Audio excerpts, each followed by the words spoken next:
আমরা আছি তালসারিতে, একটা স্নিগ্ধ পরিবেশের মধ্য দিয়ে একটা সমুদ্র সৈকতের জল প্রবাহিত হয়েছে বালিয়াড়ির ওপর দিয়ে।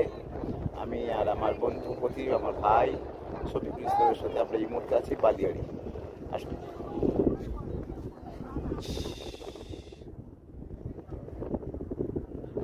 বালিয়াড়ি,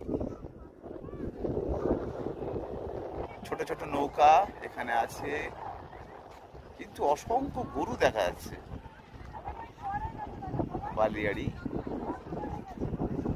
কি নৈসর্গিক একটা দৃশ্য, মনোমুগ্ধকর দৃশ্য। কেমন লাগছে? আচ্ছা, ভালো লাগছে, খুব ভালো পরিবেশ। আমার বড় ছেলের মতো। কেমন লাগছে বাবা? খুব ভালো লাগছে।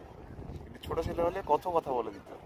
খুব সুন্দর পরিবেশ মধ্যে। চলো, আমরা হাঁটতে হাঁটতে চললাম নৈসর্গিক একটা পরিবেশের মধ্যে দিয়ে। দারুণ লাগছে, পাচ্ছি বলো।